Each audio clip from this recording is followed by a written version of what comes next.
Boa tarde, pessoal do oitavo ano. Vamos continuar a nossa aula de ciências de hoje. No outro vídeo fiz a correção da atividade e agora a gente vai continuar com a nossa aula. Como eu disse para vocês, esse capítulo a gente vai trabalhar de 3 partes, porque ele é um pouco extenso, e hoje a gente vai continuar a nossa conversa sobre as fontes renováveis de energia. Na outra aula a gente viu que as fontes renováveis de energia são aquelas fontes que podem ser repostas pela natureza, né, e que são consideradas fontes limpas de energia, que não poluem tanto o meio ambiente como as não renováveis, que a gente vai falar daqui a pouco. Então, a gente vai continuar falando das fontes não renováveis. Vamos iniciar falando sobre a energia eólica. A energia eólica é aquela que produz eletricidade através da força do vento, sendo captadas por aerogeradores. Então, são aqueles cataventos gigantes que eles colocam nos parques de energia eólica e que, através do vento, faz com que eles girem, eles acionam turbinas e passam a produzir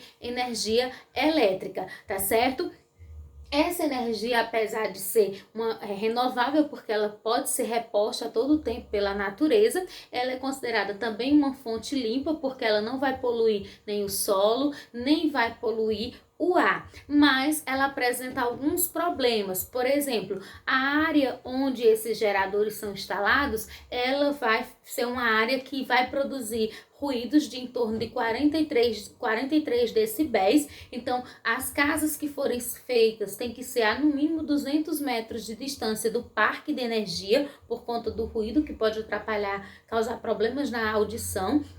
Alguns pássaros também ficam desorientados e tem que mudar a sua rota de voo quando não morrem batendo nesses aerogeradores, tá certo? Então, apesar de ser uma fonte limpa, mas apresenta esses problemas, mas é uma forma muito interessante, e no nosso estado ela é bastante interessante, pois nós temos uma grande quantidade de ventos na nossa região. Então, a energia eólica é gerada a partir da força do vento, e para o nosso estado é bastante interessante. E nós temos no nosso estado alguns parques eólicos de produção de energia eólica, certo?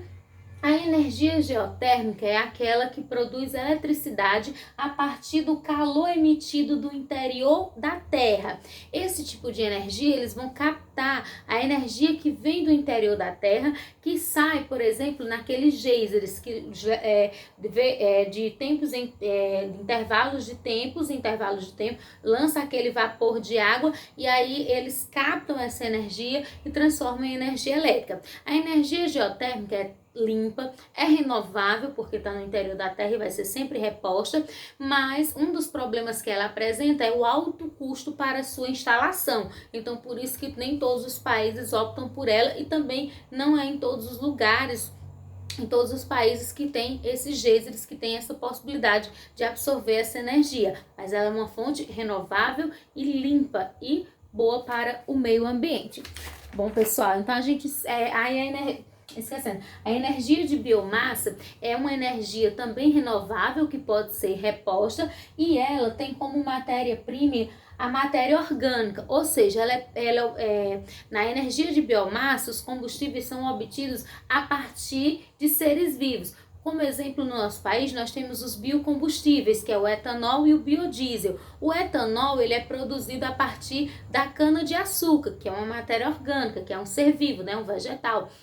E no caso, ele a energia de biomassa, ela também é uma energia limpa, é renovável, mas tem alguns problemas. Por exemplo, é necessário uma área muito grande para poder produzir a plantação de cana-de-açúcar. A gente sabe que as monoculturas deixam o solo fraco, então ela tem também alguns problemas, mas é considerada renovável e também limpa e ajuda o meio ambiente. Agora nós vamos falar das fontes não renováveis. As fontes renováveis, elas foram e são responsáveis pela maioria dos desequilíbrios ambientais que acontecem, pela poluição de mares, pela poluição dos oceanos, certo? E elas são consideradas fontes que têm prazo para acabar, certo? Então, as fontes renováveis são aquelas que não vão ser repostas na natureza e que vão acabar. Então, além do fato delas terem esse empecilho da poluição ambiental, de causar desequilíbrios ecológicos, elas vão ter uma hora para acabar. Então, os países têm que começar a pensar em soluções para substituir os combustíveis fósseis, que são o principal exemplo de fontes não renováveis de energia. Esses combustíveis fósseis recebem esse nome porque eles são obtidos a partir de objetos que foram fossilizados. A gente sabe que o petróleo ele é produzido a partir dos restos de árvores e de animais que morreram, foram soterrados e ficaram em camadas profundas da terra e foram produzindo o petróleo, certo? E isso vai acabar justamente porque uma hora essa transformação de matéria orgânica, de restos de animais mortos de muito tempo, vai acabar deixando de se transformar em petróleo e o petróleo uma hora vai acabar. Então, como exemplo de combustíveis fósseis, que a gente já está falando, nós temos o petróleo, nós temos o gás mineral, o xisto e o carvão mineral. Apesar de ser o grande causador dos desequilíbrios ecológicos que nós temos hoje em dia, mas ele representou o progresso para muitos países. Então, os países que estavam em desenvolvimento, eles utilizavam muito. Hoje em dia, apenas os países subdesenvolvidos é que fazem uso em grande quantidade desse tipo de combustível. Os demais países já estão buscando outras fontes, principalmente olhando para as fontes renováveis, tá certo? Então, nós vamos falar agora, como eu já falei desses aqui, e aí quais são os problemas dos combustíveis fósseis? Como eu já disse, eles causam, por exemplo, e por que usar ele? Porque além do produzir o combustível, ele também produz subprodutos que são muito interessantes. Por exemplo, o petróleo, além de produzir a gasolina, o diesel e o etanol e tudo mais, ele produz também subprodutos como os pneus, como a borracha, como o plástico. Então se torna interessante porque além do combustível tem esses subprodutos, mas aí como a gente sabe são energias não renováveis, vão acabar e que poluem muito o meio ambiente. A queima dos combustíveis fósseis produz gases que vão aumentar o efeito estufa, que vai causar um aquecimento global, né? Aumento da temperatura, derretimento das calotas polares e um aumento no efeito estufa. Sem falar, pessoal, na poluição dos oceanos, que é causada pelos navios petroleiros quando naufragam ou sofrem quando eles naufragam, que acabam soltando petróleo no oceano. E a gente sabe que o petróleo ele polui o oceano e mata um grande número de seres vivos que estão presentes no oceano, tá certo? Outra forma de energia não renovável é a energia nuclear, que tem como matéria-prima o material radioativo urânio.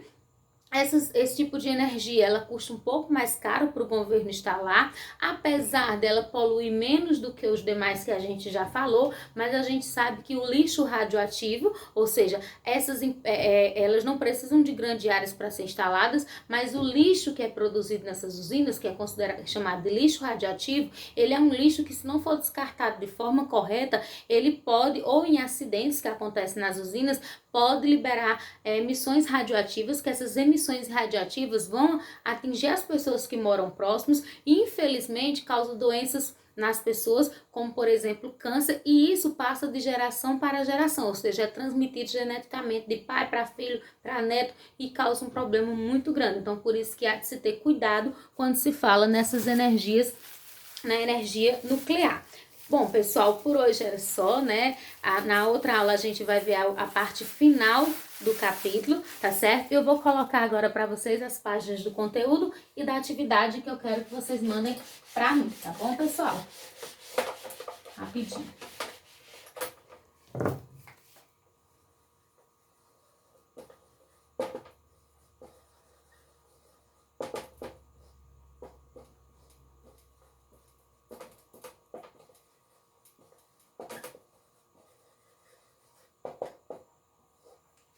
Ó, pessoal, o conteúdo, ele vai estar aqui na página 253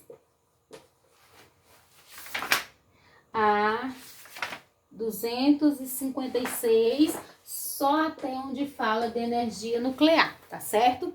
E a atividade nós vamos ter na página 254, páginas 254 e 255, eu quero que vocês façam as questões 1 e 3.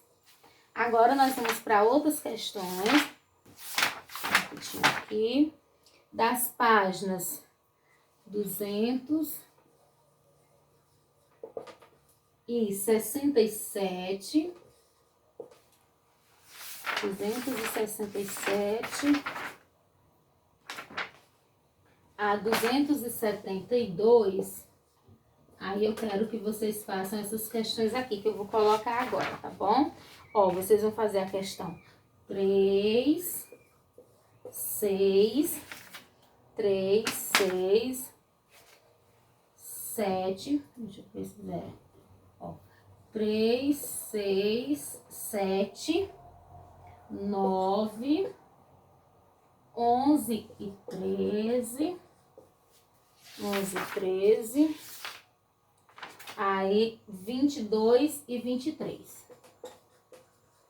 Tá bom, pessoal? Então, são essas as questões que eu quero que vocês façam.